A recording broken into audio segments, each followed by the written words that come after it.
Good morning students, स्वागत है आपका दयानंद ऑनलाइन क्लासेस में। हमने जैसे कि पिछले सेशन में कंप्लीट किया था 3D का बेसिक और हमारा प्लेन चल रहा था। अब प्लेन की मैंने आपको इक्वेशन लिखवाई थी, equation of a plane passing through a point and parallel to any vector.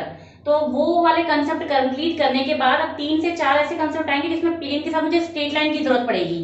तो पहले मैं आपको स्ट्रेट लाइन समझा देती हूँ कि स्ट्रेट लाइन की 2 या 3 इक्वेशन बनती हैं। स्ट्रेट लाइन हमें समझ में आ जाएगा, उसके बाद हम प्लेन और स्ट्रेट लाइन मिक्स वाले क्वेश्चंस और उनकी थ्योरम जो है उनको कंप्लीट करेंगे। सबसे पहले हम स्ट्रेट लाइन की बात करते हैं। स्ट्रेट लाइन हम लोग 2D पे भी पढ़ते हैं।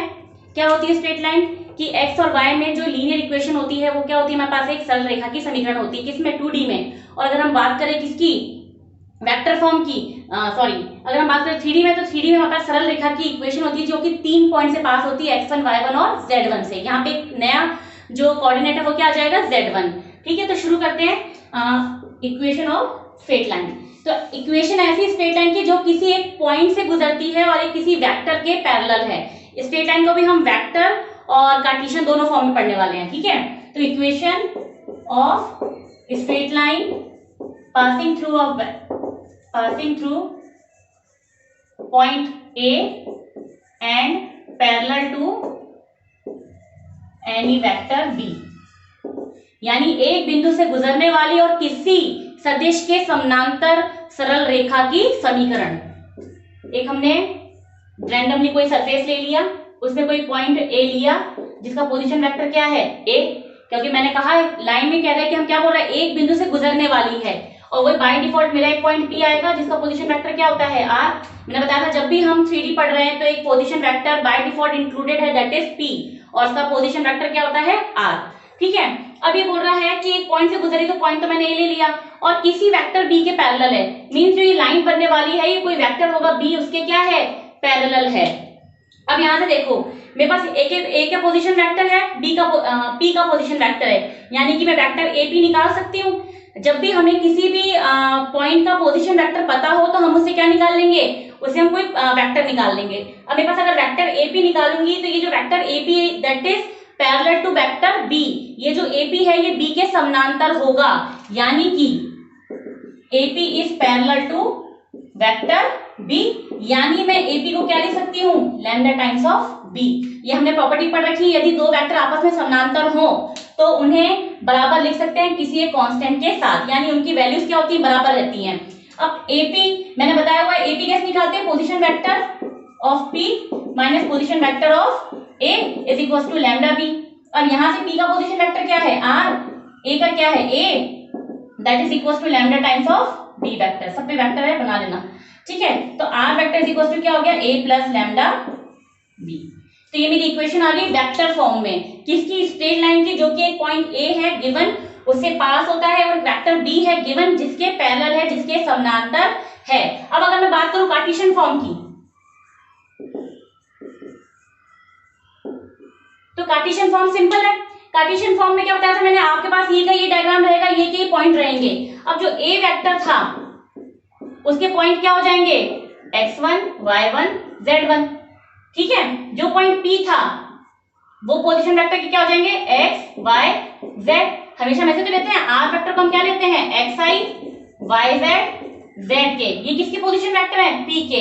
A कोई पॉइंट है, जब भी हम कोई पॉइंट सपोज करते हैं तो उसे क्या सपोज करते हैं, x1i y1j और z1 के। अब आती है बारी P की, ये जो B है ये वेक्टर है, कैसा, पैरेलल है इसके, यानी कि जो भी B के डायरेक्शन रेशियोज होंगे वही के वही डायरेक्शन रेशियोज किसके होंगे, इस लाइन के होंगे। तो B की डायरेक्शन रेशियो अगर हम बात करें तो B को क्या ले लूं मैं, AI BJ CK। अब ध्यान रखना कि हम डायरेक्शन रेशियो ABC ले रहे हैं of line B, that is of vector B that is parallel to vector AP। तो यहाँ पे पास जो B लिया मैंने AI BJ CK लिया है, और ये ABC क्या है, इस B के अगर डायरेक्शन रेशियोज हैं तो वही के वही डायरेक्शन रेशियो किसके हो जाएंगे, AP के। अब इसके अगर हम कार्टेशियन फॉर्म बनाते हैं तो मेरे पास इक्वेशन में R की जगह लिखा मैंने xi yz zk is equal to A की जगह x1i y1j z1k plus lambda times B की जगह लिखा मैंने AI BJ एंड CK। अब ये पॉइंट यहां ले आते माइनस हो जाएगा, x minus x1 i is common, y minus y1 j is common and plus z minus z1 k is common and l b j and c k।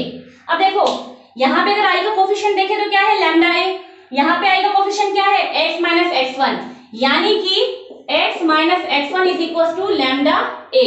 So from this equation x minus x1 is upon a is equals to what lambda। अब अगर मैं यहाँ से देखूं j के coefficient को compare करूं तो j का कोफिशिएंट यहाँ क्या है y minus y1 is equals to lambda b। So y minus y1 upon b is equals to again lambda and similarly for z minus z1 upon c, z minus z1 upon c is equals to lambda। तो मेरे पास ये तीन equation आ रही हैं जो तीनों किसके equal हैं सम कांस्टेंट लैम्डा के, और अब हम इन तीनों को आपस में बराबर रख देंगे। तो हमारे पास x minus x1 upon a, y minus y1 upon b and z minus z1 upon c is equal to some lambda. ये मेरे पास इक्वेशन आ गई किसकी स्ट्रेट लाइन की कार्टेशियन फॉर्म में, कार्तीय निर्देशांक के रूप में सरल रेखा की समीकरण, और ये मेरे पास सरल रेखा की समीकरण है किसमें वेक्टर फॉर्म में। Equation of a straight line in vector form and equation of a straight line in Cartesian form. ये आपके पास पहला टाइप ऑफ स्ट्रेट लाइन हुआ है कि passing through a point and parallel to any vector B, एक बिंदु से गुजरने वाली और एक वेक्टर के समानांतर सरल रेखा की समीकरण। अब हम बात करते हैं equation of straight line passing through two points.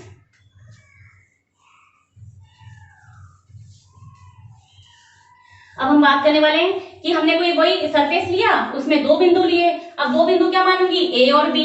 अब ए और बी मान लिया, इसमें मैंने किसी भी पैरेलल वेक्टर की बात नहीं करी है, तो मुझे ये तो पता है कि मुझे कौन सा पॉइंट लेना है पी, जो कि क्या होता है पोजीशन वेक्टर होता है, बाय डिफॉल्ट इंक्लूडेड होता है। कोई सरफेस है ए, उसका पोजीशन वेक्टर ए, कोई सरफेस है बी, सॉरी कोई पॉइंट है बी, उसका पोजीशन वेक्टर बी, और ये मेरा पी वाला जो कि बाय डिफॉल्ट इंक्लूडेड है। तो इस बार जो सरफेस मैंने लिया है इसमें मैंने नॉर्मल की पैरेलल की कोई बात नहीं करी है, बस ये पता है मुझे कि दो पॉइंट से पास होने वाली स्ट्रेट लाइन की इक्वेशन। तो मेरा सेकंड है इक्वेशन ऑफ स्ट्रेट लाइन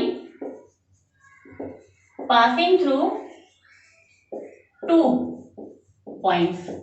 अब यहां देखो, अगर मैं देखूं ए पी वेक्टर की बात करूं तो मैं निकाल सकती हूं, अगर मैं ए बी वेक्टर की बात करूं तो मैं उसे भी कैलकुलेट कर सकती हूं। तो वेक्टर ए पी मेरे पास क्या हो जाएगा R minus A, vector A B मेरे पास क्या हो जाएगा बी माइनस ए। ठीक है, अब अगर हम देखें, जब मैंने आपको स्टार्टिंग में बताया था collinear and parallel are these two words जिनका मतलब क्या होता है दोनों एक जैसे ही हैं या एक ही हैं या एक ही मतलब के लिए काम में लिए जाते हैं। तो यहाँ पे ए पी बी ये तीनों कोलिनियर है, एक ही रेखा में है, इसलिए मैं ऐसे कह सकती हूँ कि ए पी और ए बी पैरेलल है, यानी कि vector A P is parallel to vector A B और line A P is parallel to line P A B. तो यहां से मेरे पास ए पी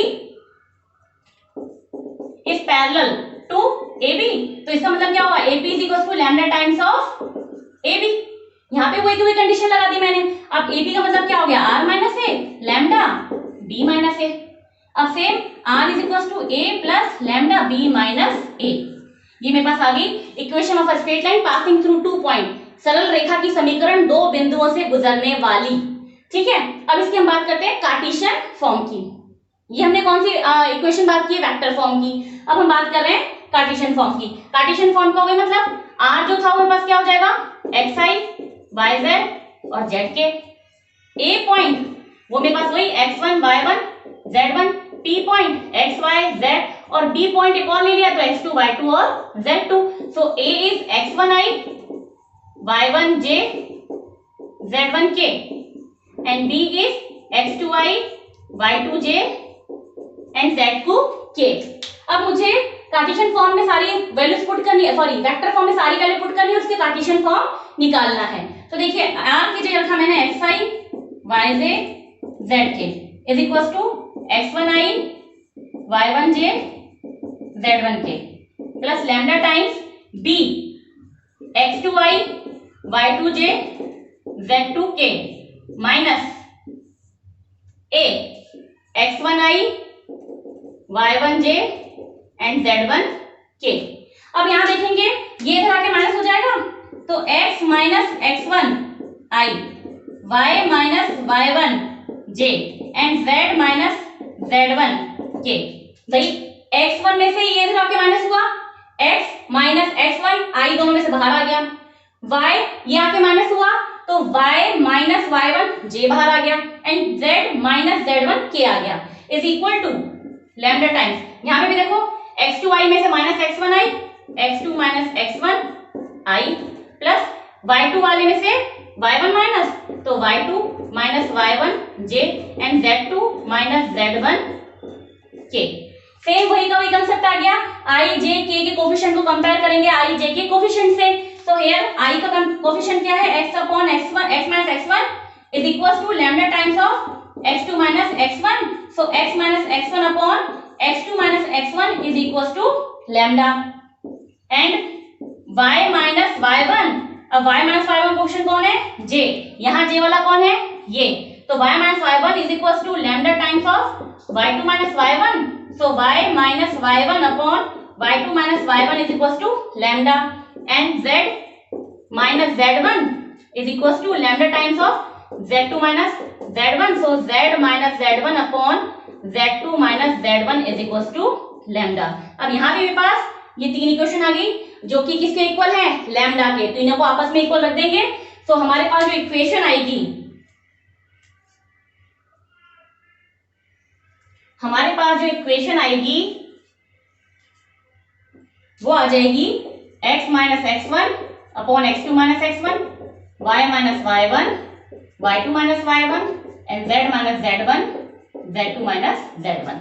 ये मेरे पास इक्वेशन आ गई किसकी, equation of a straight line passing through 2 points, दो बिंदुओं से गुजरने वाली सरल रेखा की समीकरण, ये मेरे पास आ गई है। ठीक है, अब एक बार मैं आपको प्रैक्टिकली दिखा देती हूँ कि स्ट्रेट लाइन की इक्वेशन किस तरह से लिखी हुई रहती है। जैसे हमने थ्योरी पढ़ ली, दो टाइप इक्वेशन के, एक बिंदु से गुजरने वाली और दो बिंदुओं से गुजरने वाली, तो दोनों की हमने इक्वेशन देख लिया। अब इसका क्वेश्चन देखते हैं।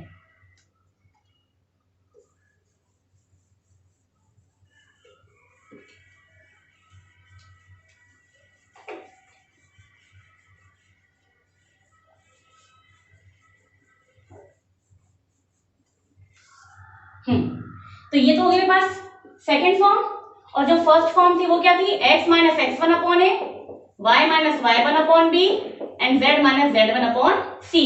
एक बात आप देखेंगे, अगर a b c मेरे पास क्या होता था, डायरेक्शन रेशो। अब यहाँ पे अगर दो बिंदु दे रखे हो तो उनके डायरेक्शन रेशो हम कैसे निकालते हैं, सेकंड के कोऑर्डिनेट से फर्स्ट का कोऑर्डिनेट माइनस करके, मतलब x2 माइनस x1। तो देखो यहाँ पे x2 minus x1 means direction ratio of y2 minus y1, z2 minus z1, यानी कि ये भी मेरे पास क्या है, a b c ही है, डायरेक्शन रेशोज ही हैं। अगर आपको कोई इक्वेशन दे रखी हो ऐसे x minus 1 upon 2, y minus 2 upon 3 and z plus 4 upon 3, तो अब मैं अगर पूछूं कि इसे बताइए आप इस रेखा के दिक् अनुपात या डायरेक्शन रेशोज क्या हैं और ये कौन से बिंदु से होकर गुजर रही है, तो जिस बिंदु से गुजर रही है पासेस थ्रू पॉइंट ए, तो वो पॉइंट ए क्या हो जाएगा, 1 2 एंड प्लस 4 है, तो इसे मैं क्या लिख सकती हूँ, z माइनस माइनस 4 अपॉन 3, तो क्या हो गया माइनस 4। तो ये मेरे पास कितने पॉइंट आ गए, ए के। अब अगर मैं पूछूं इसकी direction ratios A B C, direction ratio यानी कि दिक् अनुपात, वो क्या हो गए 2 3 और 3। तो अगर मुझे इक्वेशन इस फॉर्म में दे रखी हो तो मैं उससे आराम से डायरेक्शन रेशो दिखा सकती हूँ या कौन से पॉइंट से पास हो रही है बता सकती हूँ। अच्छा, अगर वेक्टर फॉर्म में दे रखी हो, सपोज वेक्टर फॉर्म क्या थी, a plus lambda times of b, ये थी मेरी वेक्टर फॉर्म। अच्छा, वेक्टर फॉर्म अगर ये है तो इसका मतलब यहाँ पे क्या दे रखा होगा, मुझे r ही दे रखा होगा, a की जगह कोई ना कोई vector, suppose 2i plus 3j plus 4k plus lambda constant है, एज इट इज रहेगा। b की जगह मान लो मुझे दे दिया i plus j plus 2k। अब अगर मैं पूछूं इस क्वेश्चन में कि जैसे इसमें तो आपको क्लियरली दिख गया, इसे कंपेयर करने से उससे कंपेयर करने से, अब इसमें अगर मैं पूछूं कि बताइए किस बिंदु से गुजर रही है, उस बिंदु के कोऑर्डिनेट बताइए और जो इसके डायरेक्शन रेशोज हैं किसके, इस लाइन के, वो मुझे बताइए। तो आपके पास देखिए ये क्या है, ए जिसे पास होती है, यानी कि ये वो बिंदु है जिससे इक्वेशन पास हो रही है। तो यहाँ पे मेरा पॉइंट ए क्या हो गया, 2, 3, 4। मेरा जो बिंदु है वो 2 3 4 से गुजरने वाली है और जो डायरेक्शन रेशोज हैं वो क्या हो गए 1 1 एंड 2, यानी coefficient of i j k, तो वो हो गया 1 1 एंड 2। तो मैं अगर इक्वेशन इस फॉर्म में लिखी है तब भी आपको बता सकती हूँ कि हमारे पास इक्वेशन में वो कौन सा पॉइंट है जिससे रेखा गुजर रही है, और वो कौन सा पॉइंट है जो कि मेरे पास डायरेक्शन रेशो को शो करता है, ठीक है, या जिसके वो पैरेलल होती है। तो ये हमारे पास दो टाइप हो गए, स्ट्रेट लाइन या तो कार्टेशियन फॉर्म में ऐसे आएगी या फिर वेक्टर फॉर्म में आएगी तो ऐसे आएगी। तो आपको ध्यान रखना है कि ये इक्वेशन सरल रेखा की है, this is the equation of straight line, ठीक है। तो हम आगे बढ़ते हैं, अब हम करेंगे दो रेखा के बीच में कोण, एंगल बिटवीन टू लाइंस। अच्छा, उसके पहले एक छोटा सा टॉपिक और देख लेते हैं कि यदि हमें सरल रेखा पे कोई बिंदु लेना है, जैसे मान लीजिए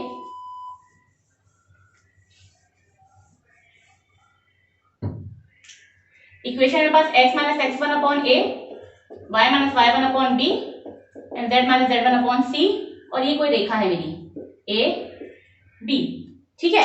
अब मैं कह रही हूँ इस रेखा पर मुझे यदि कोई बिंदु लेना है तो मैं कैसे मानूंगी, सपोज वो बिंदु p ले लिया मैंने, क्या p ले लिया, ठीक है। अब उसके कोऑर्डिनेट क्या मान लिया मैंने, अल्फा बीटा और गामा, क्योंकि हम अभी आगे जो क्वेश्चंस करेंगे उसकी इस क्लास के बाद जो अगली क्लास होने वाली है उसे मैंने और मेरी टीम ने सारे के सारे 3D के और वेक्टर के इंपॉर्टेंट क्वेश्चन से मिला के बनाया है। तो हमारी टीम ने कोशिश करी कि जो 18 जून को पेपर होने वाला है उसमें वो सारे के सारे क्वेश्चन आपकी हेल्प करें, ठीक है। तो अगला सेशन बहुत इंपॉर्टेंट, उसे जरूर देखिएगा क्योंकि इसमें हम इसके क्वेश्चन करवाने वाले हैं और फिर जो कंसेप्ट हैं और भी ज्यादा क्लियर हो जाएंगे, ठीक है। तो जैसे मैंने कहा, यदि मैं रेखा पे कोई पॉइंट लेना चाहती हूँ P, तो वो जो पॉइंट P है वो कैसे निकालूंगी मैं, याद है ये किसके इक्वल था, कोई कांस्टेंट लैम्डा के, जरूरी नहीं लैम्डा, कोई भी कांस्टेंट हम रख सकते हैं। अब अगर मैं देखूं तो ये a यहाँ मल्टीप्लाई हो गया a लैम्डा, ये माइनस x1 वहां चला गया x1, तो किसके बिंदु आ गए x के।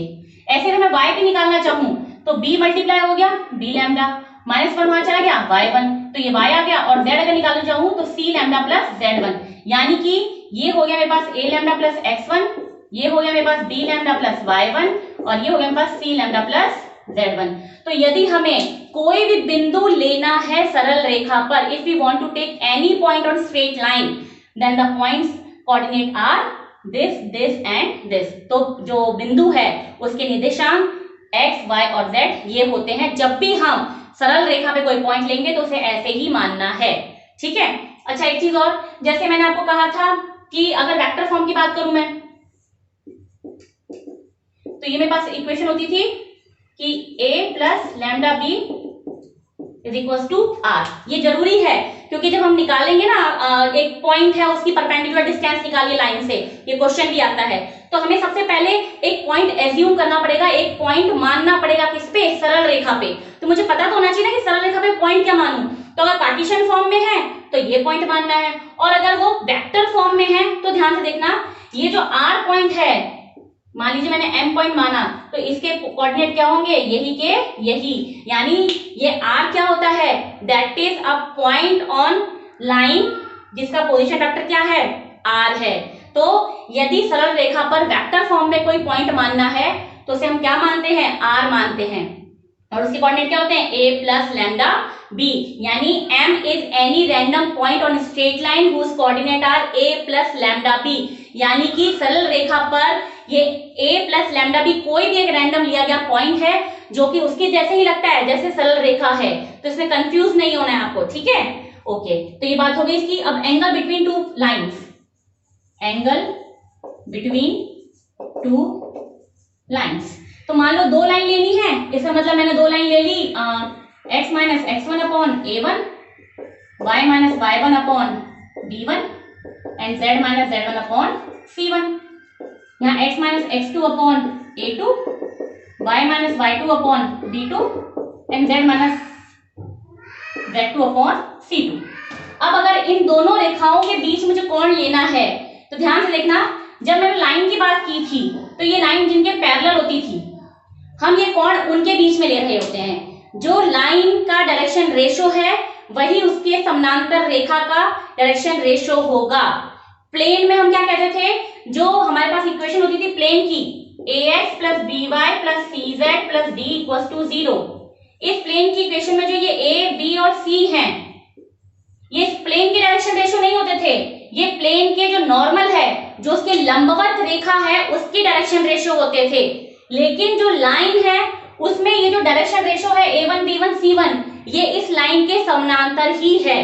तो यहाँ बिल्कुल ध्यान रखना, हमने बात की रेखा में जो डायरेक्शन रेशियो है वो उस लाइन के समानांतर ही है, लेकिन अगर हम प्लेन की बात करते हैं तो प्लेन में जो ये ABC है, they are direction ratio of the normal to the plane, वो उस प्लेन के अभिलंब के दिक् अनुपात होते हैं, और सरल रेखा में जो B वेक्टर पैरेलल है वही दिक् अनुपात उस रेखा के दिक् अनुपात होते हैं। तो यहाँ पे अगर मैं cos थीटा निकालना चाहूं दोनों के बीच में, तो A1 A2 B1 B2 C1 C2 upon A1 का square B1 square C1 square square root and A2 square, ये कॉमन फॉर्मूला है, अधिकतर जगह यही करता है। फिर एक जगह से फॉर्मूला चेंज होगा जब हम लाइन और प्लेन के बीच में एंगल निकालेंगे, तो ये हमारे पास आ गया। अब इसको हम क्या लिख सकते हैं, इफ लाइन आर पैरेलल, अगर लाइन पैरेलल होगी तो थीटा क्या हो गया 0, cos 0 क्या होता है 1, यानी कि A1 upon A2 B1 upon B2 C1 upon C2, and if lines are perpendicular then A1 A2 B1 B2 and C1 C2 is equal to 0। तो ये मेरे पास कंडीशन आ गई किसकी, दो रेखाओं के बीच में कोण, अगर वो रेखाएं लंबवत है तो क्या होगा, अगर परपेंडिकुलर है तो क्या होगा, और अगर वो समानांतर है यानी कि पैरेलल है तो क्या होगा। अच्छा, ये तो मैंने बात की कार्टेशियन फॉर्म में। अब अगर हमारे पास वेक्टर फॉर्म में पूछे तो वो भी देखते हैं। अब हम निकाल रहे हैं equation of angle between two lines in vector form. अब वेक्टर फॉर्म में इक्वेशन के पास लाइन की कैसे लिखी रहती है, r is equal to a plus lambda B. अब मुझे अगर दो इक्वेशन लेनी है तो A1 और इसको क्या ले लूंगी A2 लैम्डा B1 और ये म्यू B2। जब भी मुझे दो लाइन लेनी है, अपनी इच्छा से माननी है, एज्यूम करनी है, तो मैं कैसे मानूंगी, A1 plus lambda B1, A1 और B1 अलग अलग होंगे, और A2 प्लस म्यू B2, ये A2 और B2 अलग अलग होंगे। अब देखो clearly, this line is parallel to B1 and this is parallel to B2। ये जो रेखा एक है ये B1 के पैरेलल है, क्योंकि यहाँ पे B1 ये आ रहा, लैम्डा के साथ जो रेखा होता है उसके पैरेलल होती है, और ये जो रेखा है ये किसके पैरेलल है, B2 के पैरेलल है, यानी कि यहाँ पे जो एंगल निकलने वाला है cos थीटा वो किस किस के बीच में निकलेगा, B1 dot B2 upon modulus of B1 modulus of B2, और इसकी पूरी हमें मॉडुलस वैल्यू लेनी है तो मॉडुलस वैल्यू ले लेंगे। अब आपको B1 B2 गिवन होगा जो ABC की फॉर्म में होगा, जैसे कि अगर आपको इक्वेशन दे रखी होती r is equal to 2i plus J minus 3k plus lambda 2i minus J minus k, और एक इक्वेशन दे रखी होती i plus J plus k plus mu और 3i minus J minus k, सबको प्लस कर दें ताकि कैलकुलेशन फटाफट हो जाए। ये हमने ले लिया अपने पास इक्वेशन, दो इक्वेशन दे दिया, बोल रहा है एंगल निकालिए, तो मैंने क्या कहा, एंगल किसके बीच में बन रहा है, B1 और B2 के बीच में। तो मेरा जो B1 है वो क्या है 2i प्लस जे प्लस के, और जो मेरा B2 है वो क्या है 3i प्लस जे प्लस के।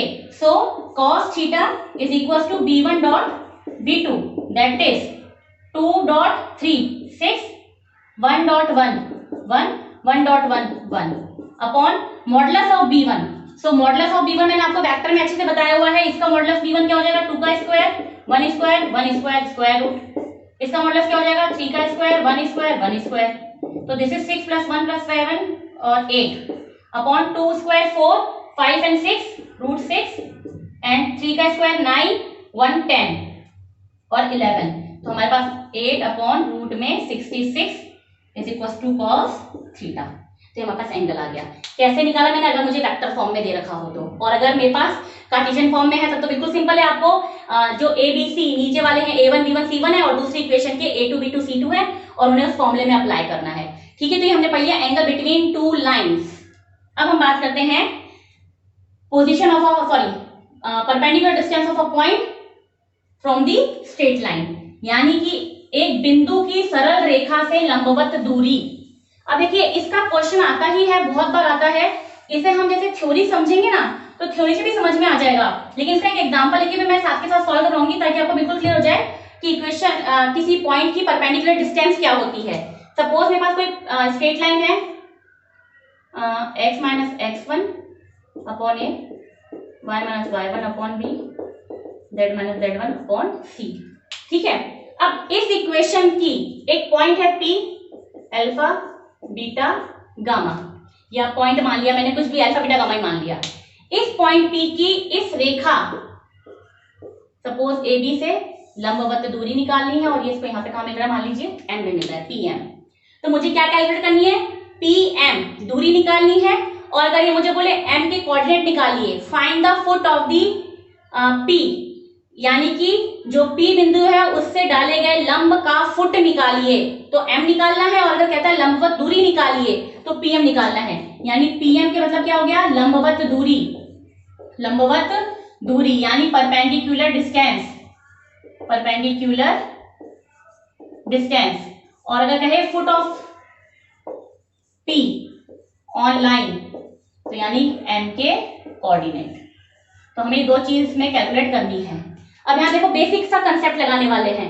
मैंने आपको क्या बताया था, मुझे इस लाइन पर कोई बिंदु M लेना है। तो मैंने बताया था जब भी हमें लाइन पर बिंदु M लेना हो तो हम क्या करते हैं, उस M के कोऑर्डिनेट मानते हैं। तो let coordinate of M is, क्या मानेंगे, इज इक्वल टू, मैंने क्या लिखा, lambda, a lambda plus x1, b lambda plus y1 and c lambda plus z1। ये मेरे पास कोऑर्डिनेट किसके आ गए, M के। अब अगर ध्यान से देखें तो मेरे पास P का पोजीशन वेक्टर है या P के बिंदु है, निर्देशांक है, और मेरे पास M के निर्देशांक भी हैं। तो मैं PM के अगर दिक अनुपात निकाल लूं तो वो AB के दिक अनुपात के क्या हैं, लंबवत हैं। यानी कि देखो यहाँ जो अननोन नंबर है लैम्डा, उसे मुझे कैसे निकालना है, कुछ नहीं करना है। सबसे पहले एक M पॉइंट मानना है क्योंकि मुझे PM निकालना है। अब M पॉइंट जो मैंने माना उसमें एक अननोन क्वांटिटी क्या आ रही है, लैम्डा आ रही है। तो मैं क्या करूंगी, जो PM के दिक अनुपात हैं वो PM के दिक अनुपात क्या होंगे, लंबवत होंगे किसके, इस AB के दिक अनुपात के। ठीक है, तो PM के दिक अनुपात और अब स्ट्रेट लाइन AB के अनुपात क्या है, दिक अनुपात ABC पता है। PM के दिक अनुपात निकालना हो तो पता है, अगर दो के कोऑर्डिनेट दे रखे हो तो दोनों के दिक अनुपात कैसे निकालते हैं हम, x2 - x1, y2 - y1, z2 - z1। तो मैं लिख रही हूं डायरेक्शन रेशो ऑफ PM, यानी कि PM के दिक अनुपात that is a lambda plus x1 minus alpha, b lambda plus y1 minus beta and c lambda plus z1 minus gamma. ये मेरे पास डायरेक्शन रेशो आ गया किसके, PM के। ठीक है, अब हम बात करते हैं कि इस लाइन AB के डायरेक्शन रेशियोज क्या है मेरे पास, A, B और C। So direction ratio of line is equal to A, B and C। अब ये दोनों क्या है, PM की डायरेक्शन रेशियो परपेंडिकुलर है किसके, AB के, यानी कि A dot A lambda plus x1 minus alpha plus B into B lambda plus y1 minus beta और plus C lambda plus z1 minus gamma is equal to 0।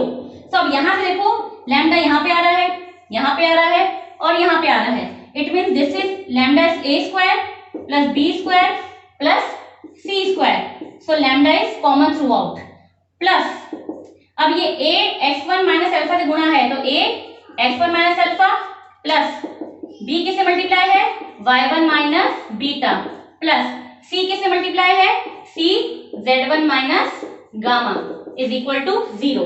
मुझे किसकी value निकालनी है, लैम्डा की। जो भी लैम्डा की वैल्यू आएगी जैसे मैं यहाँ पुट कर दूंगी तो मेरे पास कोऑर्डिनेट ऑफ m आ जाएंगे, यानी कि फुट ऑफ लाइन PM आ जाएगा। तो मेरे पास यहां से देखेंगे ये वहां ले गई तो माइनस में a x1 minus alpha, minus में b y1 minus beta, minus में c z1 माइनस गामा।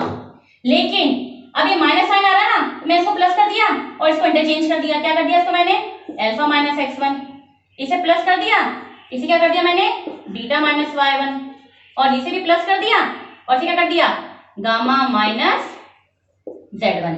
और यहां से a square plus b square plus c square lambda. So lambda is equal to a alpha minus x1, b beta minus y1, c gamma minus z1 upon a square plus b square plus c square. अब जो भी value मेरे पास lambda की होगी वो मैं कहाँ रख दूंगी, यहाँ पे, तो मेरे पास m के कोऑर्डिनेट आ जाएंगे और आंसर आ जाएगा। ठीक है, तो ये बात हुई हमारे पास किसकी, किसी बिंदु से डाले गए लंब की लंबाई निकालना या फिर उसका फुट निकालना, यानी कि m निकालना। ठीक है, एक बार देख लीजिए आप। अब इसी को आगे अगर हम कंटिन्यू करें तो इमेज निकालने के लिए आता है प्रतिबिंब निकालिए। तो मैं पूरा नहीं मिटा रही क्योंकि वो मेरे पास आगे काम में आने वाला है। जैसे कि m के कोऑर्डिनेट मेरे पास ये किए रहेंगे तो आप एक बार इसका स्क्रीनशॉट ले लीजिए, क्योंकि हम अब निकालेंगे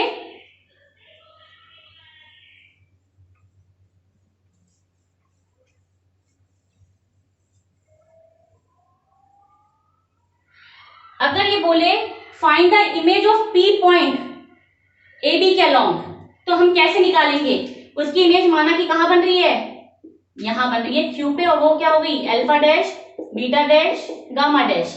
प्रतिबिंब निकालना हो यदि P का रेखा के अनुदेश, रेखा के अलोंग, तो हम क्या करेंगे? यदि किसी रेखा से किसी बिंदु P का प्रतिबिंब निकालना हो या इमेज निकालनी हो तो ये पूरा का पूरा कंसेप्ट वही रहेगा।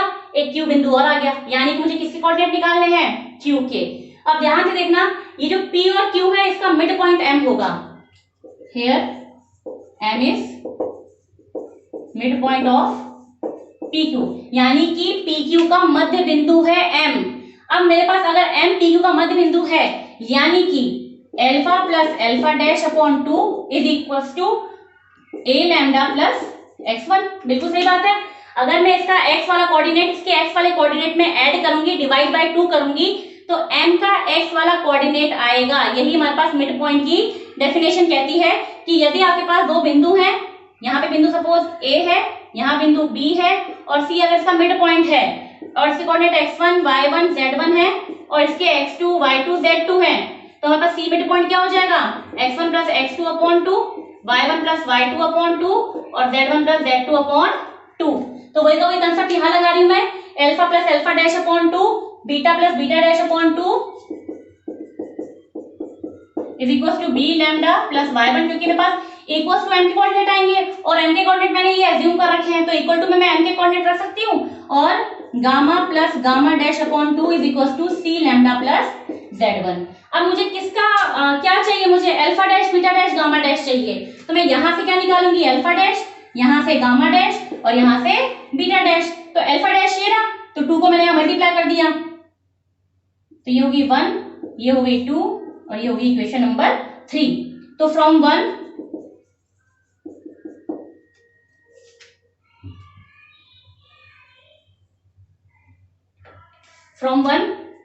Alpha plus alpha dash is equal to 2 time of a lambda plus x1 and alpha minus हो जाएगा, so alpha dash is equal to 2a lambda plus x1 minus alpha. ये मेरे पास किसकी वैल्यू आ गई? अल्फा डैश की। ऐसे ही beta dash मेरे पास क्या आ जाएगा? 2 times of b lambda plus y1 minus beta, और ऐसे ही मेरे पास गामा डैश की वैल्यू क्या आ जाएगी?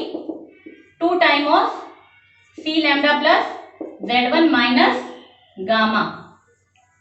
तो ये मेरे पास जो Q पॉइंट है जिसे मैं इमेज के कोऑर्डिनेट कह रही हूं, वो क्या हो गए? Alpha dash, beta dash and gamma dash. यहाँ पे आपको a पता है, इक्वेशन में गिवन होगा, x1 पता है, इक्वेशन में गिवन होगा। अब क्या बात हो रही है? अल्फा, जिस पॉइंट के हमें प्रतिबिंब निकालना है, जिस पॉइंट की मुझे इमेज निकालनी है, वो भी गिवन होगी। Means alpha is the x coordinate of that point and beta is and gamma are y and z coordinate. ठीक है, अब क्या चाहिए? लैम्डा। तो लैम्डा निकालने की वही कंडीशन जो अभी हमने निकाली थी, ये रहा लैम्डा। तो ये लैम्डा की वैल्यू हम इस यहाँ पे पुट कर देंगे, तो हमारे पास क्या आ जाएगा? अल्फा डैश, बीटा डैश और गामा डैश। ठीक है, तो ये हमारे पास हो गया किसी बिंदु की किसी रेखा से लंबवत दूरी। ठीक है, देख लीजिए। अब इसका एक क्वेश्चन छोटा सा देख लेते हैं फटाफट, उसके बाद फिर आगे बढ़ते हैं, क्योंकि अब इसमें बस 2 टॉपिक और बच रहे हैं कि 2 रेखाओं के बीच की दूरी। ये भी हमने क्या किया था? एक बिंदु की एक रेखा से लंबवत दूरी, perpendicular distance of a point from a line. अब हम बात करेंगे आगे कि 2 रेखाओं के बीच में दूरी। ठीक है, उसके पहले क्वेश्चन देख लेते हैं। जैसे आपको एक बिंदु दे दिया मैंने 2, 1 और 3, और कह रहा है ये इक्वेशन ऑफ लाइन है x minus 0/2, y minus 1/1, z plus 1/2। Equation मर्जी से लिए रैंडमली, तो एक बार देख लेते हैं हम। ठीक है, अब ये मेरे पास P पॉइंट हो गया, ये मेरा M पॉइंट हो गया। तो कोऑर्डिनेट ऑफ m अगर मैं बताऊं तो इक्वल टू क्या मानूंगी मैं, लैम्डा। तो 2 lambda plus 0, lambda plus 1 and 2 lambda minus 1, in pass m के कोऑर्डिनेट आ गए। अब अगर मैं बात करूं पीएम के डायरेक्शन रेशियो की, पीएम के डायरेक्शन रेशियो की, तो पीएम के डायरेक्शन रेशियो क्या हो जाएंगे, पीएम की direction ratio dr 2 lambda plus 0, भाई m के कोऑर्डिनेट क्या हो गए मेरे पास, 2 लैम्डा प्लस 0, लैम्डा प्लस 1 और 2 लैम्डा माइनस 1, यानी 2 लैम्डा प्लस 0 माइनस 2, तो 2 lambda plus 0 minus 2, lambda plus 1 minus 1 and 2 lambda minus 1 minus 3। सो ये हो गए मेरे पास 2 lambda minus 2 comma lambda comma 2 lambda minus 4। तो मेरे पास डायरेक्शन रेशियो किसके आ गए, पीएम रेखा के। अब मैं अगर पूछूं इस रेखा के डायरेक्शन रेशियो 2, 1 और 2 है, यानी कि ये अगर मेरा A2, B2 और C2 है तो मेरा A1, B1 और C1 क्या है, 2, 1 और 2। ये बात हुई थी कि इस रेखा के direction ratio A1, B1, C1 और जो इन दोनों का परपेंडिकुलर रेखा है उसके दिक् अनुपात क्या हो जाए, A2, B2 और C2। तो हम यहाँ पे कंडीशन लगा देंगे 2 dot 2 lambda minus 2 plus 1 dot का मतलब मल्टीप्लीकेशन है नॉर्मल, नो वेक्टर प्रोडक्ट, और 1 into lambda plus 2 lambda minus 4 is equal to 0। तो ये हो गया 4 lambda minus 4 plus lambda plus 4 lambda minus के 8 इज इक्वल टू 0। तो 4 4 8 1 9 लैम्डा और 8 4 12 is equal to 0। This implies lambda is equal to 12/9 या 4/3, 3 चौक 12, 3 3 9। तो लैम्डा की वैल्यू कितनी आ गई मेरे पास, 4/3, 4/3। अभी लैम्डा की वैल्यू मैं यहाँ रख दूंगी, तो coordinate of m, coordinate of m, ये मेरे पास क्या हो गए 2, लैम्डा की जगह रखा मैंने 4/3 plus 0 comma lambda plus 1 4/3 plus 1 comma 2 into 4/3 minus 1। इसे आगे आप लोग सॉल्व कर लीजिएगा और m के कोऑर्डिनेट आ जाएंगे। अब अगर ये डिस्टेंस पूछे pm, तो आप पास p के निर्देशांक भी है, m के भी है, formula x2 minus x1, y2 minus y1, z2 minus z1 के होल स्क्वायर का स्क्वायर रूट। जैसे मैं बता देती हूँ कैसे लिखेंगे हम, जैसे ये कोऑर्डिनेट आ गया मेरे पास 8/3, 7/3 और ये 8/3 माइनस 3 9 माइनस के 1/3।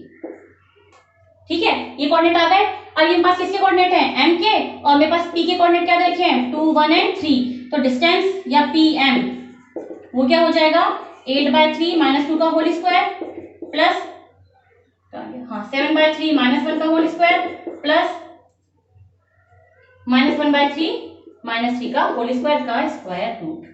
तो ये मेरे पास कंप्लीट हो जाएगा। कैसे, अगर m पूछेगा फुट ऑफ परपेंडिकुलर लाइन तो ये होगा, और अगर परपेंडिकुलर लाइन की लेंथ पूछेगा, उसकी दूरी पूछेगा, तो आप p और m के निर्देशांक आपके पास है, उनको आपस में माइनस करके स्क्वायर करके जो दूरी वाला फॉर्मूला है, जो डिस्टेंस फॉर्मूला है, उसे लगा के आंसर निकाल सकते हैं। ठीक है, तो ये बात हुई हमारे पास किसकी, एक पॉइंट की इमेज की, एक पॉइंट की परपेंडिकुलर डिस्टेंस के लिए हमने क्वेश्चन भी कवर कर लिया, जिससे आपको जल्दी समझ में आ जाएगा।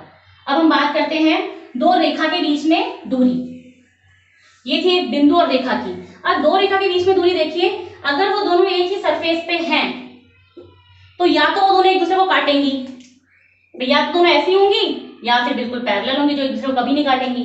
तो अगर दोनों एक दूसरे को काट रही हैं, then shortest distance between these two line will be 0। उन दोनों रेखाओं के बीच की न्यूनतम दूरी 0 होगी। लेकिन यदि वो दोनों रेखाएं एक दूसरे के पैरेलल हैं, then the shortest distance between them हम फाइंड आउट करेंगे। ठीक है, एक चीज ये हुई। दूसरी, ये तो बात हुई हमने किसकी बात की है, दो ऐसी रेखाएं जो एक ही प्लेन पर है, एक ही सरफेस पर हैं। लेकिन ऐसा भी तो हो सकता है कि ये दोनों रेखाएं अलग अलग प्लेन पर हों। जैसे ये दोनों रेखा अगर एक ही प्लेन पर हैं, तो ये डेफिनेटली या तो समानांतर होंगी या फिर काटेंगी, या तो ये पैरेलल होंगी और दे इंटरसेक्ट ईच अदर। लेकिन यदि ये दोनों रेखाएं अलग अलग प्लेन पर हो, सपोज एक प्लेन तो ये बोर्ड है और एक प्लेन मेरी हथेली है, तो एक रेखा तो इस पे है ये वाली, और एक रेखा अगर इस पर है, तो ये दोनों रेखाएं ना तो एक दूसरे को कभी काटेंगी और ना ही कभी एक दूसरे के समानांतर होंगी। और ऐसी रेखाओं को कहते हैं नॉन कोप्लेनर या स्क्यू लाइंस, यानी कि विषम तलीय रेखाएं। तो ऐसी रेखाएं, उनके बीच में भी हम क्या निकालेंगे, दूरी निकालेंगे। ठीक है, तो हमारे पास 3 टाइप की दूरी निकालनी है। यदि वो प्लेन पर है तो शॉर्टेस्ट दूरी, इफ दे इंटरसेक्ट 0, निकालने की जरूरत ही नहीं है। तो अगर वो एक ही प्लेन पर है तब उनकी समानांतर होने की कंडीशन में दूरी निकालेंगे, और अगर वो दोनों अलग अलग तल में है, नॉन को प्लेनर हैं, तो उनके बीच की शॉर्टेस्ट दूरी कैसे निकालेंगे। First, if lines are non coplanar, यानी कि वो कोप्लेनर नहीं, कोप्लेनर नहीं है, समतलीय नहीं है, एक ही तल में नहीं है। तो देखो ऐसी रेखा मैंने बनाई, ये बना दी। अब देखो आपको देखने में लग रहा है कि दूर आगे जाने पे काटेंगी नहीं, ये अलग अलग तल पे है तो काटेंगी नहीं कभी भी।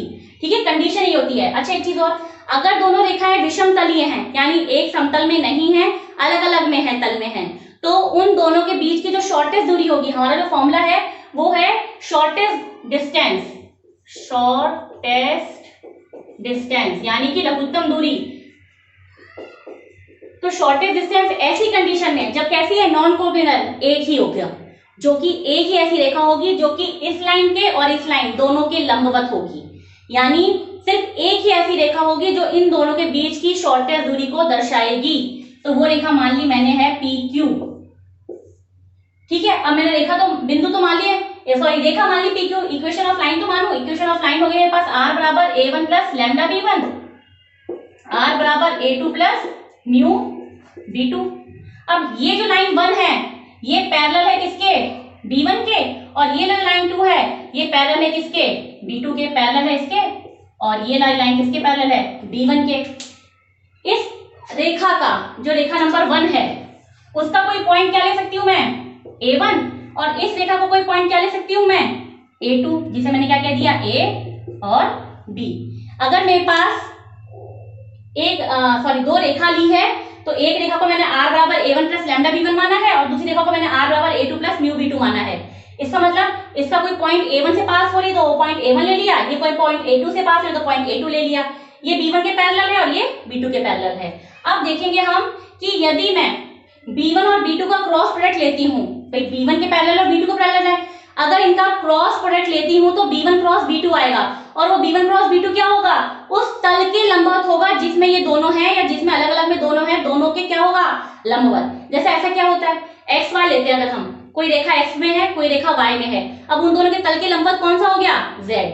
तो हमारे पास ऐसी कंडीशन होती है, कई बार इमेजिनेशन में बहुत दिक्कत होती है कि ऐसी रेखा कौन सी होगी जो दोनों के तल के लंबवत है, मतलब दोनों के तल एक है ही नहीं, ये अलग तल में है, ये अलग तल में, फिर इनके लंबवत कौन सी आ गई। तो आप सिंपल एक्स वाई जेड को देखिए, एक्स और वाई दो अलग अलग तल हो गए, और उन दोनों में अगर कोई दो रेखाएं हैं तो हम कहते हैं उसके लंबवत कौन सा तल हो गया, जेड। तो हमारे वो जो जेड वाला है वो कंडीशन कौन अप्लाई कर रहा है, B1 क्रॉस B2, यानी कि B1 cross B2 is perpendicular to this plane. ठीक है, जिसमें क्या है, B1 और B2 दोनों के लंबवत है। और ये जो PQ है ये भी मैंने क्या कहा, इन दोनों के बीच की शॉर्टेस्ट दूरी है, न्यूनतम दूरी है, जो कि कैसी होती है, हमेशा लंबवत होती है, यानी कि जो PQ है वो पैरेलल है किसके, B1 क्रॉस B2 के। मतलब PQ का और B1 क्रॉस B2 का जो तल है वो क्या है, एक ही है। अच्छा, अब इसके बाद हम देखते हैं जो PQ है, अगर मैं इसका यूनिट वेक्टर निकालूं, यूनिट क्यों निकालने बताती हूँ, vector of PQ that is n cap B1 cross B2 upon modulus of B1 cross B2। ये मैंने क्यों निकाला, क्योंकि मुझे निकालनी कौन सी दूरी है, PQ निकालनी है। तो जो PQ है ये है मेरे पास projection of AB on PQ। ये जो PQ है ये मेरे पास किसका प्रोजेक्शन है, AB का, इस AB का प्रोजेक्शन है PQ। तो हमने पढ़ा हुआ है यदि मुझे किसी रेखा का किसी रेखा पर प्रोजेक्शन निकालना हो तो जिस रेखा पर निकालते हैं उसके यूनिट वेक्टर से मल्टीप्लाई करते हैं, यानी कि AB dot B1 cross B2 upon B1 cross B2, और AB की वैल्यू क्या हो जाएगी, B के कोऑर्डिनेट क्या है A2 और A के इसके क्या है A1, तो A2 minus A1 dot B1 cross B2 upon में B1 क्रॉस B2। अब यहाँ देखो आपको गिवन होगा A1 A2, दो लाइन की इक्वेशन गिवन होगी तो से आप A1 और A2 निकाल सकते हैं। भाई जो भी पहला पॉइंट दे रखा होगा वो A1, जो पॉइंट दूसरी वाली में दे रखा होगा वो A2, फिर B1 क्रॉस B2 हम निकाल सकते हैं। B1 क्या है मेरे पास, इस वाली लाइन का जो ये वाला वेक्टर है, और B2 क्या, इस वाली लाइन का ये वाला वेक्टर, ठीक है। और इसको वैल्यू आप पुट कर देंगे तो हमारे पास क्या आ जाएगा, PQ आ जाएगी, परपेंडिकुलर डिस्टेंस। अच्छा, इसको लिखने का एक तरीका और होता है, देखो A dot B cross C, ये हमने बहुत बार पढ़ा है, A dot B cross C क्या बनता है, ABC, जिसे हम डिटरमिनेंट फॉर्म में भी लिखते हुए आए हैं। तो इसे मैं वैसे भी लिख सकती हूँ और आगे क्वेश्चन करूंगी उसी तरह से करूंगी, ठीक है। अब हम बात करते हैं कि यदि ये जो रेखाएं हैं ये विषमतलीय नहीं होती, कैसी होती, पैरेलल होती, यानी कोप्लेनर होती, तो हम कैसे दूरी निकालते हैं।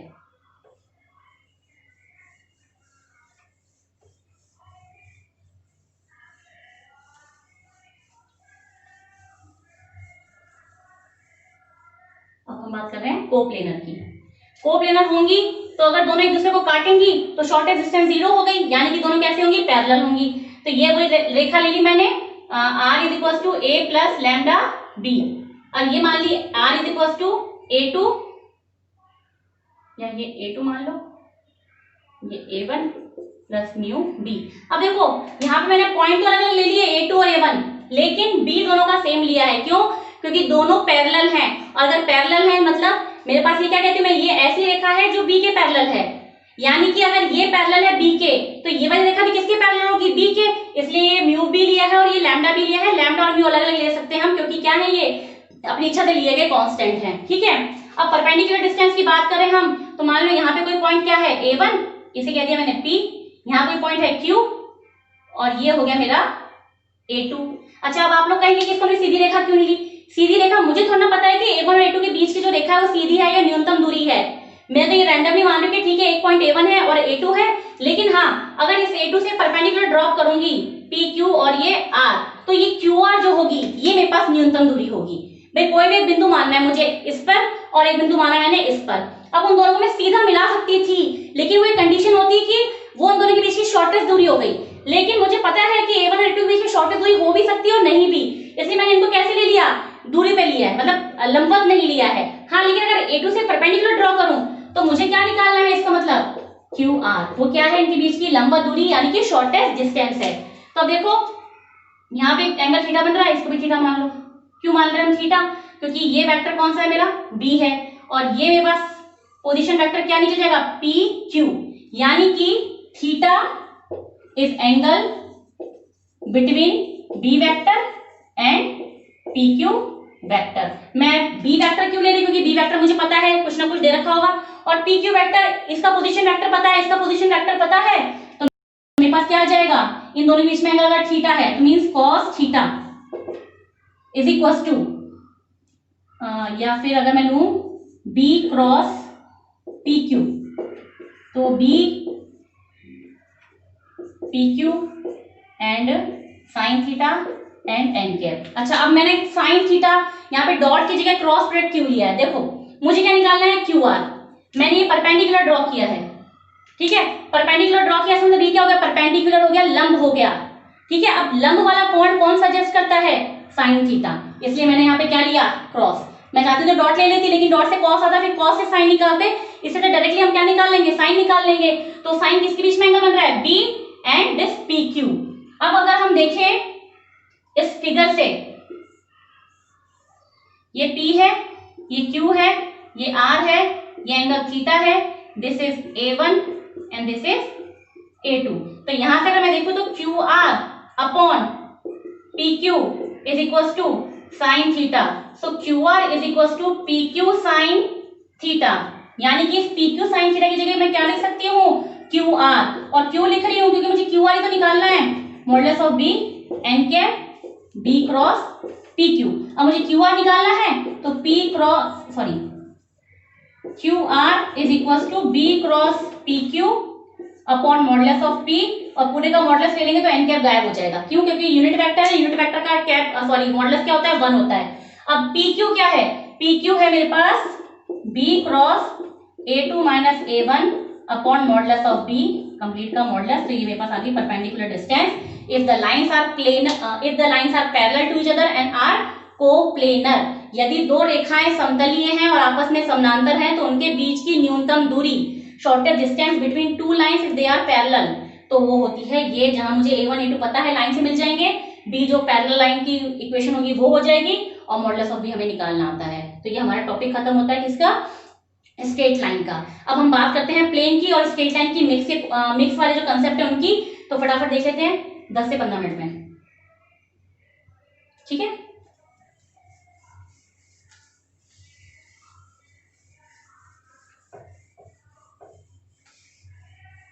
अब जैसे कि आप लोगों को समझ में आ गया होगा प्लेन की इक्वेशन और लाइन की इक्वेशन, ठीक है। अगर मैं लाइन की इक्वेशन बात करूं तो वो होती है मेरे पास a plus lambda b, r vector is equal to a plus lambda b. और अगर मैं प्लेन की बात करूं तो r dot n vector is equal to b। ये जनरल फॉर्म बता रही हूं मैं, ठीक है। अगर मैं कार्टेशियन फॉर्म में बात करूं तो x minus x1 upon a, y minus y1 upon b, z minus z1 upon c, और ये ax plus by plus cz plus d, ये कार्टेशियन फॉर्म में होती हैं, ठीक है। तो अब आ जाते हैं हम फर्स्ट टॉपिक पे। अब मैं ऐसे बोलूंगी ऐसे प्लेन की इक्वेशन निकालिए जो किसी एक वेक्टर से, एक पॉइंट से गुजरता है और एक लाइन के समानांतर है। First equation of plane passing through a point A and parallel to, या पैरेलल नहीं भी कहें तो passing through point A and line, किसी रेखा से गुजरता है, एक बिंदु और एक रेखा से गुजरने वाले सरल रेखा की, सॉरी प्लेन की इक्वेशन। तो देखो ये प्लेन लिया मैंने, एक बिंदु लिया ए, ठीक है, इससे गुजर रहा है, बाय डिफॉल्ट मेरा P ले लिया मैंने, R पोजीशन वेक्टर। अब एक रेखा और ले ली मैंने, ठीक है, A प्लस लैम्डा बी। तो यहाँ A की जगह क्या ले लूं मैं, B, और B की जगह क्या ले लूं, C। क्यों, क्योंकि मैंने A तो यहाँ ले लिया ना, ठीक है। तो देखो क्लियर है, मैंने क्या कहा, एक बिंदु से गुजर रहा है, एक रेखा से गुजर रहा है। तो बिंदु से गुजर रहा है तो एक A ले लिया, एक रेखा से गुजर रहा है तो रेखा का इक्वेशन क्या होता है, R is equal to A plus lambda b, लेकिन A मैंने यहाँ लिया तो B प्लस लैम्डा C कर दिया। अब इससे हम क्या कंडीशन निकाल सकते हैं वो देखते हैं।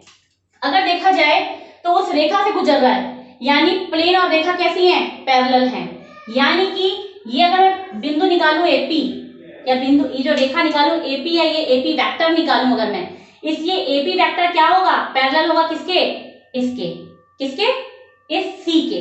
अच्छा, और अगर मैं एक और B पॉइंट से निकालूं, ध्यान से देखना, जैसे अगर मैं एक बार समझाती हूँ, जैसे A मैंने बिंदु लिया, P मैंने बिंदु लिया, अभी जो R is equal to B plus lambda C है, ये कौन सी रेखा है जो B से गुजरती है और C के समानांतर है, यानी कि B भी कोई ना कोई मेरे पास पॉइंट ही तो है। तो मेरे पास 3 पॉइंट आ गए ना, R आ गया, A आ गया और B आ गया, और C तो मेरे पास कोई वेक्टर है जिसके पैरेलल है, यानी कि मैं इसमें एक AP निकाल सकती हूँ और एक AB भी निकाल सकती हूँ, और C क्या है, खुद ये वेक्टर है जो कि क्या है, इसके पैरेलल है, यानी कि ये तीनों 1, 2 एंड 3 आर कोप्लेनर, ये कैसे हैं, समतलीय हैं। इसका मतलब AP, AB एंड C ये कैसे होंगे, समतलीय होंगे, यानी कि इक्वल्स टू क्या रख सकते हैं हम, 0। AP यानी R minus A, B minus A और C इज इक्वल्स टू 0। तो आपके पास जब भी इक्वेशन दे रखी होगी कैसी, एक प्लेन की जो रेखा से गुजरता है और एक बिंदु से गुजरता है, तो एक बिंदु मान लिया, एक रेखा मान ली। अब रेखा से भी मुझे एक बिंदु मिल रहा है, क्यों, क्योंकि रेखा की इक्वेशन क्या कहती है, एक बिंदु से गुजरने वाले और एक वेक्टर के समानांतर। तो एक बिंदु कौन सा होगा, वो ये B बिंदु होगा, ठीक है। अब दूसरा equation of plane passing through 2 parallel lines, यानी कि एक ऐसा जो 2 पैरेलल लाइन से गुजरता है। तो मान लिया एक होगी A प्लस लैम्डा बी, और एक लाइन होगी मेरे पास C प्लस म्यू B। अब क्योंकि दोनों लाइन पैरेलल हैं और उनसे वो प्लेन गुजर रहा है, इसका मतलब ये B और ये B सेम रहेंगे, क्योंकि दोनों आपस में पैरेलल है और प्लेन किससे गुजर रही हैं। और यहाँ पे मेरे पास 2 बिंदु कौन कौन से आ गए, A आ गया, C आ गया, एक मेरा P आ गया, और ये वेक्टर कौन सा आ गया, B, जिसे हम क्या कहते हैं, पैरेलल है। यानी कि अगर मैं देखूं तो एक AP बनेगा, एक AB बनेगा, एक AC बनेगा और एक B बनेगा। अच्छा, आप लोगों के दिमाग में आ रहा होगा कि हम AP, जैसे अगर मेरे पास इसमें 3 बिंदु हैं, एक A बिंदु आ गया, एक B बिंदु आ गया, बिल्कुल समझ आ रहा है ना, ये वाला बिंदु C है, ऐसे ले लो, एक ए बिंदु आ गया, एक सी बिंदु आ गया, एक आर बिंदु आ गया। तो मैं ए आर लेती हूँ, एक ए सी लेती हूँ, मैं आर सी भी तो ले सकती हूँ, लेकिन उस कंडीशन में मेरे पास आर दो जगह आ जाएगा, यहाँ भी आ जाएगा और यहाँ भी आ जाएगा। तो इसको इक्वेशन को सॉल्व करने में आर स्क्वायर बन जाएगी, जो कि हमारे पास पॉसिबल नहीं है। ठीक है, इसीलिए हम क्या करते हैं, आर को एक ही बार लें, ऐसे इक्वेशन बनाते हैं। अब हमारे पास आ गया, यहां से देखें तो ए कौन सी लाइन हो गई, एपी, एक कौन सी हो गई, एसी, और एक कौन सी हो गई, बी, और ये क्या हो गया, इक्वल टू 0। तो यानी कि R minus A, C minus A और बी इज इक्वल टू 0। यहाँ पे ध्यान से देखना, फिर से सुनो, यहाँ पे एक पॉइंट है और एक रेखा से गुजर रहा है। तो एक पॉइंट जो हमने माना वो एक रेखा वाला पॉइंट 2 और एक आर वाला पॉइंट, 3 पॉइंट हो गए। 3 पॉइंट से 2 वेक्टर बन गए, और एक जो सी वेक्टर है जो उस लाइन से गुजर ही रहा है, जो उसके पैरेलल है। यहाँ पे दो पैरेलल की बात कर रहे हैं, दो पैरेलल रेखा की। तो जब दो रेखा की बात कर रही हूं मैं, तो एक बिंदु ये होगा, एक बिंदु ये होगा, और दोनों का बी कैसा होगा, सेम होगा, क्योंकि पैरेलल है। तो 2 बिंदु तो ये आ गए, और तीसरा बिंदु क्या हो गया, आर, यानी यहाँ पे भी 3 बिंदु आ गए। तो 3 बिंदु से 2 वेक्टर आराम से बन गए, एपी और एसी, और जो पैरेलल है बी उसके पैरेलल होगा ही। तो ये मेरे पास आ गया equation of plane passing through 2 parallel lines. अब हम बात करते हैं एंगल बिटवीन 2 प्लेन्स। ये सिंपल है एकदम, जैसे हमने भी लाइन में पढ़ा कि एंगल बिटवीन 2 लाइन क्या होता है, वैसा ही हम पढ़ेंगे एंगल बिटवीन 2 प्लेन्स क्या होता है। Angle between 2 planes. अब देखिए, एक अगर मैंने इक्वेशन ली a1x b1y c1z d1 is equal to 0, a2x b2y c2z plus d2 equal to 0, तो cos थीटा क्या हो जाएगा, a1 a2 b1 b2 c1 c2 upon a1 square b1 square c1 square a2 square b2 square c2 square. ठीक है, और वही perpendicular है, then a1 a2 b1 b2 c1 c2 बराबर 0, और पैरेलल है a1 a2 b1 upon b2 c1 upon c2। बहुत बार कर लिया, से याद सा हो गया है। ठीक है, cos थीटा ये। और अगर मेरे पास वेक्टर फॉर्म में होती तो plane r dot n is equal to d1 और r dot n2 is equal to d2, तो मेरे पास cos थीटा होता n1 dot n2 upon modulus of n1 modulus of n2। और यहाँ पे अगर परपेंडिकुलर होते तो n1 डॉट n2 बराबर 0, और अगर पैरेलल होते तो n1 बराबर लैम्डा टाइम्स ऑफ n2। तो ये मेरे पास किसकी इक्वेशन आ गई, प्लेन की कंडीशन आ गई, किसकी, cos थीटा की, अगर वो वेक्टर फॉर्म में हो, अगर वो कार्टेशियन फॉर्म में हो। तो हमने एंगल बिटवीन 2 प्लेन्स पढ़ लिया। और लास्ट टॉपिक आज का छोटा सा, कि अगर मेरे से पूछे कि डिस्टेंस बिटवीन 2 पैरेलल प्लेन्स, या 2 पैरेलल के बीच की दूरी,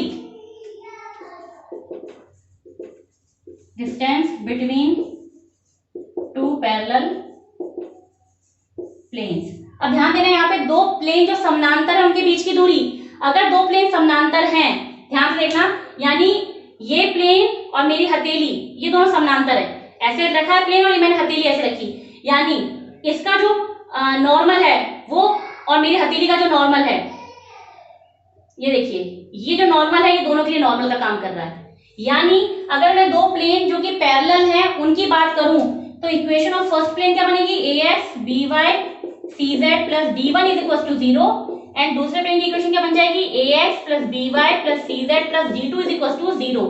सिर्फ d1 और d2 अलग होंगे, बाकी a b c सेम होंगे। क्यों, क्योंकि हमने क्या कहा, दोनों प्लेन पैरेलल है।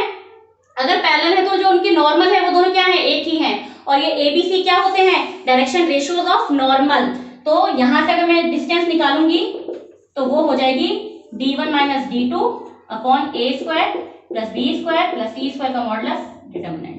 तो इनके पास डिस्टेंस आ जाएगी किसकी, 2 प्लेन अगर पैरेलल हैं तो। अब एक लास्ट टॉपिक बचा है जो हम अगली क्लास में करेंगे, कि हमें अगर प्लेन की इक्वेशन निकालनी है जो कि बाइसेक्टर फॉर्म में हो, तो उस पर क्वेश्चन पक्का आता है। तो अगली क्लास में सिर्फ एक छोटा सा टॉपिक और हम सारे इसके क्वेश्चन डिस्कस करेंगे। तो मेरी और मेरी टीम ने ये आपको 3D का जो टॉपिक समझाया है उससे जो कनेक्टेड क्वेश्चंस हैं वो हम अगली क्लास में करने वाले हैं। ठीक है।